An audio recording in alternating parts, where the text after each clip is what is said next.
Glad everybody could come tonight. Excited about this evening. We're going to have a little bit of fun. We were just having a conversation, so I thought that I would start off with something, a little story that I was reminded of with our conversation. Somebody was talking about talking during their sleep. And, it's interesting that not all talking during your sleep and not all sleepwalking is actually playing out a dream, but that is often what's going on. Your body doesn't realize that it's asleep. Your spirit is active, and the connection between the spirit and the body hasn't disconnected. So your body's actually playing out what's going on, the experience that your spirit is having.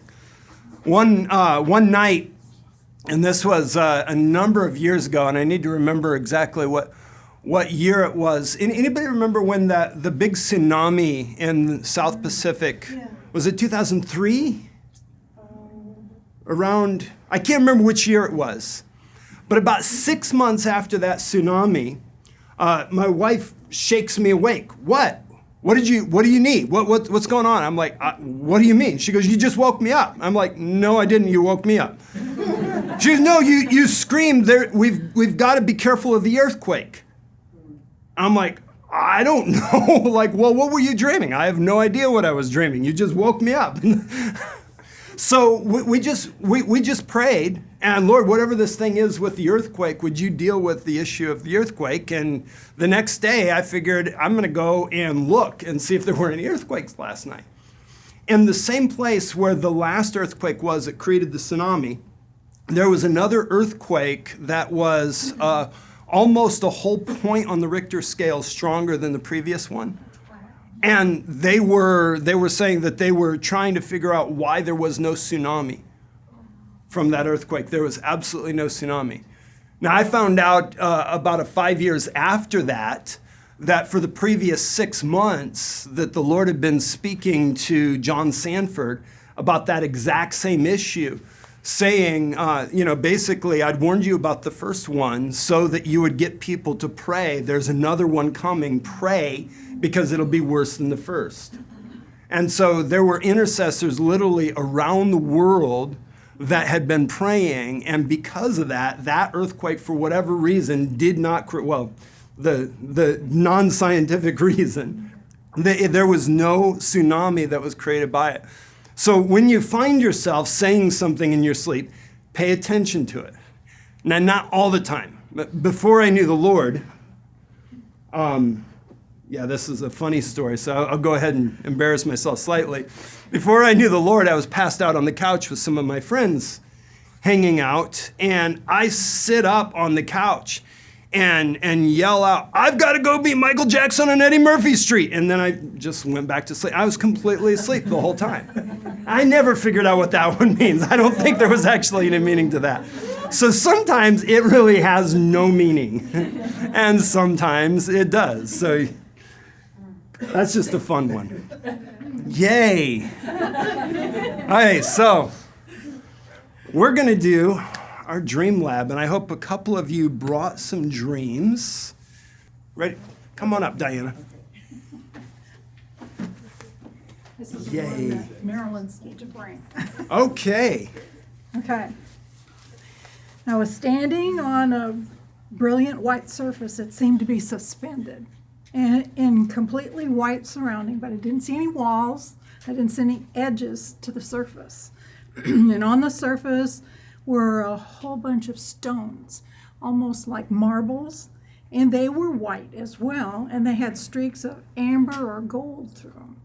And they were all different sizes. There were some like the size of a man's hand, some of them were boulder size. At any rate, they seemed real stationary, and I was walking around among them, and I noticed there was a ledge around the outside above me, and there were a number of people up there with white hats, and they were pointing white rifles at me. They fired, but I never got hit, so I knew I was safe as long as I stayed right there. Okay.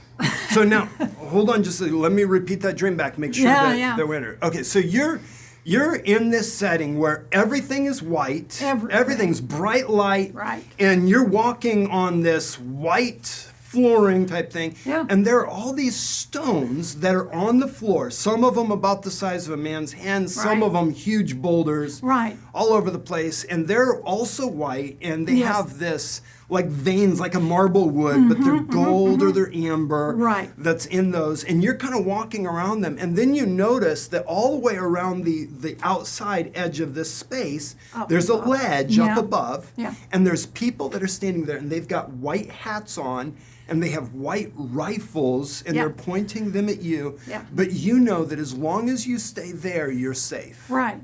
All right. Wonderful. Okay, very good. Thank Okay. you. All right, now this is a fun dream. And some dreams are even more than dreams. They're almost an encounter. So you're going to take a moment, pause your video, figure out what are you going to title this one? What's your focus? What are your sub-focuses, your details? And then work out an interpretation. And I challenge you, actually write out the interpretation the way that you would say it to the dreamer. Because learning that skill is so helpful so that you get better at communicating to the dreamer. Once you've got that done, start the video again, and we'll let you see what we got here at the lab.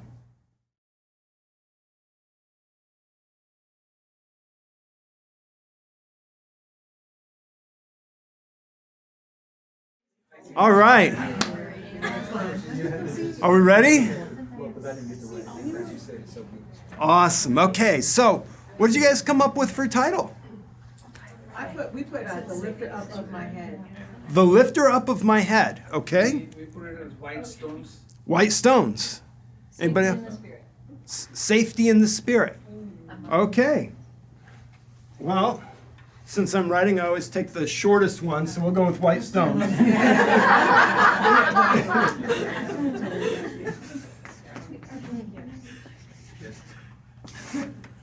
All right. So what's our focus? The dreamer, yes. It's all about the dreamer.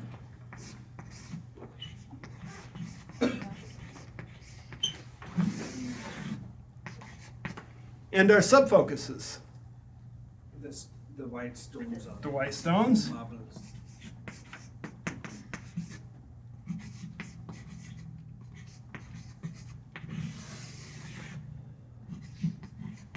And what else? We put the shooters. The shooters. So I'm going to put men, and I'm going to put two details because we have the white hats.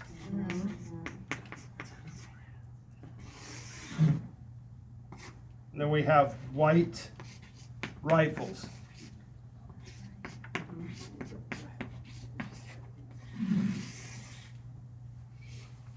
Anything else important?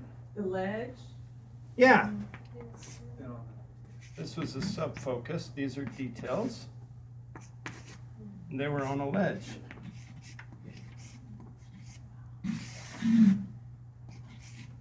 It's also a detail. Anything else? The veins and the the veins on rocks. The veins in the rock. So, gold. gold.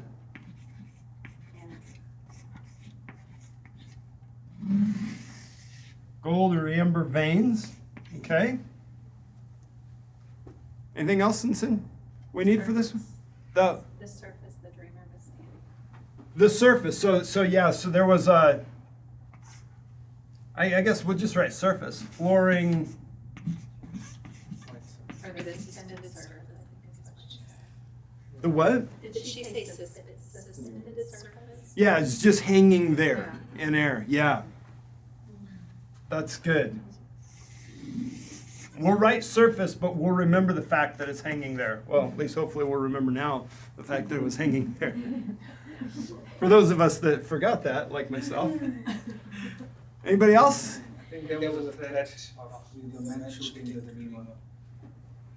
Okay, so and let's put it this way. Because she knew that if she stayed here, she would be safe from here. Right? Right.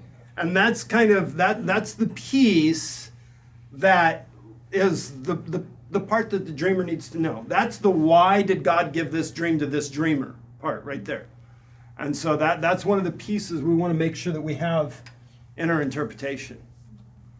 Okay, so what do we get for the stones? What would the stones represent? Stability, presence of God. Stability and presence of God. The white color, I felt like it showed purity, and the golden, it showed authority. It looked like a spiritual purity and authority that God's given the dreamer. Some type of authority and purity that was given to the dreamer, spiritual authority and purity, okay? Now let me ask you this. When you think of biblically, when you think of stones, what do you come up with? Yeah.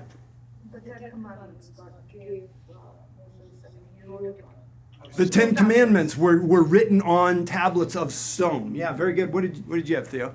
I was thinking in Revelation where it said we'll be given new names. Will be given a new name on a white stone. And it's a name that nobody other than him and the person receiving would ever know. And I always go back to one other place, Matthew 16, where Jesus first uses the word church in a religious setting that establishes the idea on this rock, on this stone. And so one common theme in all of those uses of stone is the stone is revelation. It's a word from God. It's revelation. So she's walking in the midst of revelation. It's carrying the gold, the glory of heaven. It's carrying the atmosphere of heaven. Right? So that's that platform, that it's the spiritual platform. It's not held up by anything other than revelation. Okay? Now, what about these men? What do these men represent? These good men or these bad men? Bad men, right? Because there's a threat to the dreamer. That doesn't seem like a positive thing, right? But they're in white. So what would white? White to the positive talks about purity, holiness. What does it mean to the negative? Religious. Very good. So the white hat, and why a hat? So it covers the It's a head. covering.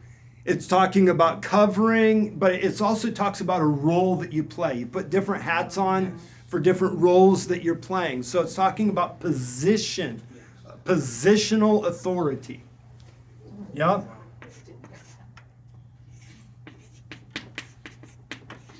So position, religious. Rifles. What do rifles represent? Words. Spiritual reach or influence. Authority. Exactly. All of the above. So it's authority that's being used. So their authority to harm the dreamer only works when she's not In that place. in that place. Yes. Rifles are different though in the way that they shoot. Why is it a rifle and not a pistol? Rifles are Exactly. different. Yeah. Long range. Long range. Yeah. One of the questions you always want to ask, why this and not that? Why a rifle, not a pistol? Why a rifle and not a sniper? So all those types of questions. And the reach, right? How far that it reaches. So these are people that have broad reach. They have broad influence. They're able to affect things. A pistol is generally less accurate, right, than a rifle. Yeah, the distance, the range is much shorter. And so there's, the likelihood that they would be shooting and missing is much smaller with a rifle than it would be with a pistol. And yet they can't hit her. So they're missing, even though it would seem that their authority would reach, it doesn't. And especially because they're up high, they have the advantage, so it's even more ridiculous that they would miss. Right, which also points back to the position, the ledge that they're on, or the platform that they're on. It's a place of authority. It's a place that's been lifted up, right? But what are they not walking in? The white stones. The revelation. Right, they're not walking in revelation. All right, so get a couple of you to put this together for the dreamer. Who wants to give it a try? Well, we just walked through all the pieces. But a lot of being able to give the interpretation is how do you say it to the dreamer in a clear, concise manner. So who? Come on up, Gail. Yay! Gail. So what we came up with was that people who are in some level of spiritual authority might, but they're on the outside, they might take aim, but they don't really have any influence or power to harm you. Very good. Very good. Yeah. Who else? Does anybody have another nuance that they want to draw out and bring emphasis to? We really thought that she is probably called.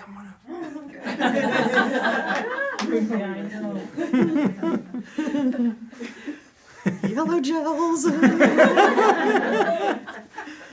Our group really thought that she was called to be an intercessor, and that because she's walking in her rightful authority that God has given her and in the revelation that God has given her, that leadership, that even if they're placed above her, could not harm her with whatever they were shooting at her, so to speak, because she stays in that vein of heavenly things.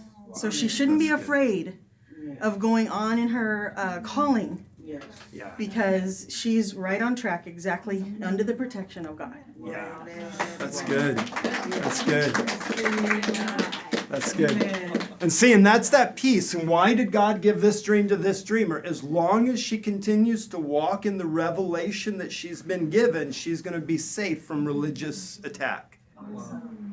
And that's the why piece. And once you have that piece, that's really helpful. But it's also an encouragement to the dreamer, the level of revelation that she's walking in.